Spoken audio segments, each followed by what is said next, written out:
Hello, everyone, and welcome to week 2 in MHA647. I want to share the content with you this week. There's a few things that I'm going to go over, including some of the previous stuff that you have been engaged in, especially the privacy survey. So the topic this week is on ethical issues. And I know that some of you were previously in MHA 626, which is the legal and ethical issues legal and ethical issues in healthcare that I also teach. There's a week there that really goes through privacy, confidentiality, security. This is kind of a little bit different focus because I like to bring up a couple of previous things as I mentioned. So let's get started with some key terms here.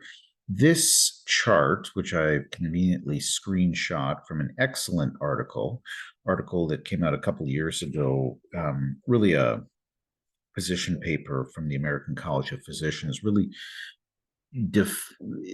these terms come right from the Health Insurance Portability and Accountability Act, the actual HIPAA Act of 1996. Personal health information. Now it's sort of referred to as protected health information. The three terms that you can see here: privacy, confidentiality, and security. There's consent. We're going to talk about covered and non-covered entities quite a bit when we have our essentially privacy and HIPAA content chapter, but just consider pretty much all of us as covered entities. But I want to focus on privacy and confidentiality. Excellent definitions or terms that really come right out of the body of work, which is known as HIPAA. Privacy is freedom from unauthorized intrusion. It is very simple. There is, when we think about freedom, we might also think about someone having a right to that freedom. Think about the Bill of Rights. But it's really freedom from any type of unauthorized intrusion. That could be an individual, it could be an organization, it could be done digitally. Now, obviously, we're talking about data information, but it's a very simple definition. Confidentiality is really where the obligation of all the holders of that PHI have is to protect that information according to the privacy interests of the person or the patients, right?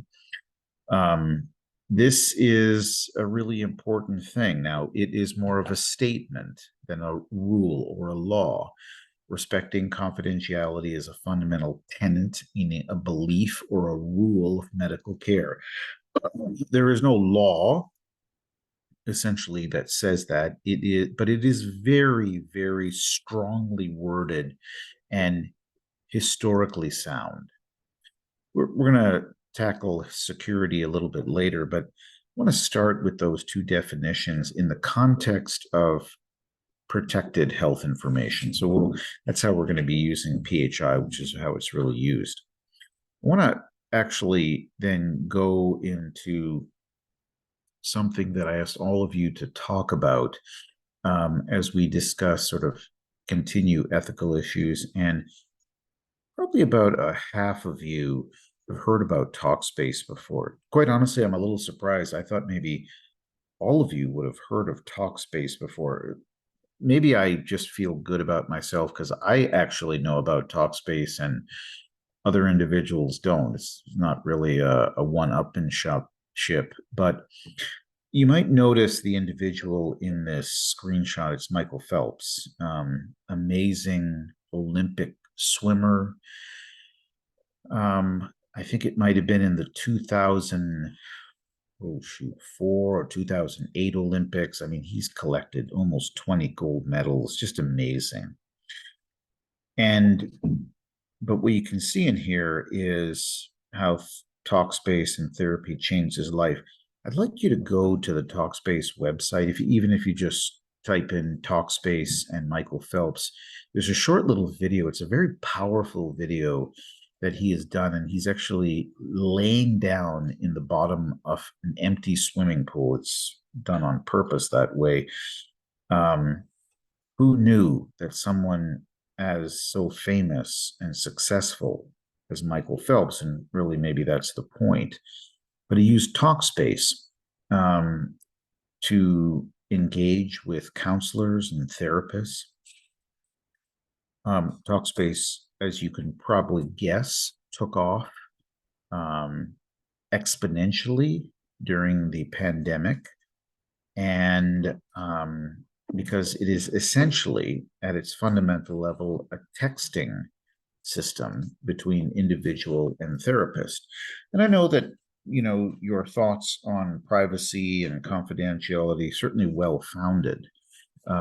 It is, as a few of you pointed out, up to the individual to decide, yes, I want to engage in this form of medical care with a provider without ever seeing them, without ever having them see me.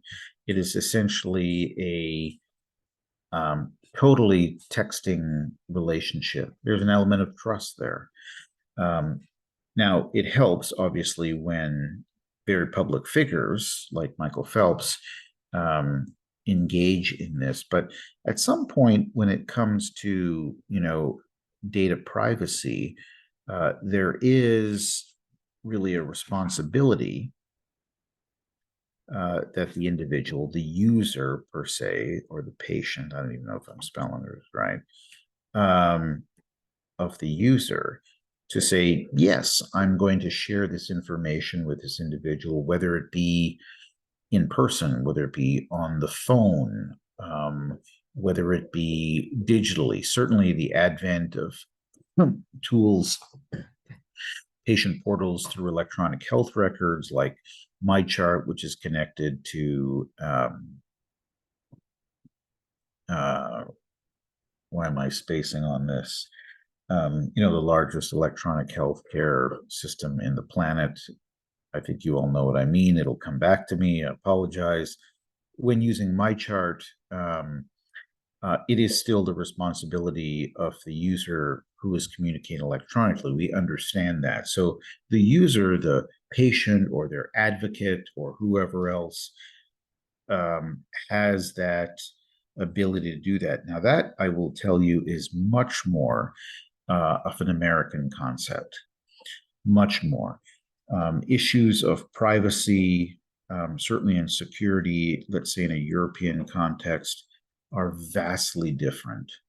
And certainly the same patient portals exist, but nowhere near in terms of the freedom that we in this country use to share PHI.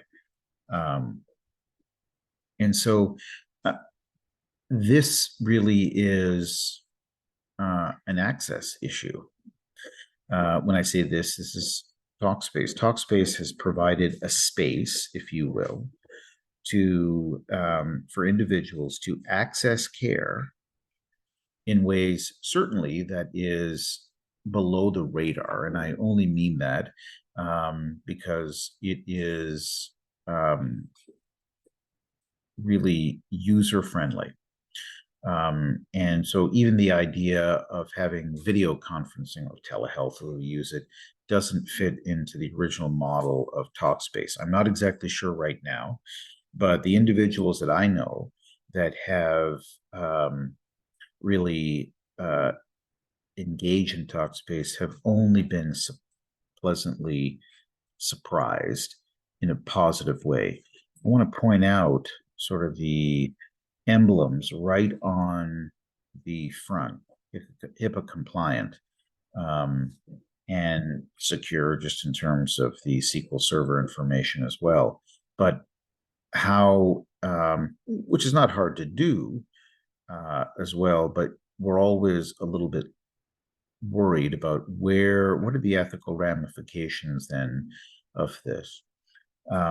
Perhaps when the user says, if I can access mental health services, especially if I am in a crisis or feel like I am on the way to a crisis, Is that better than waiting until Monday morning when I might be able to make a phone call to get an appointment?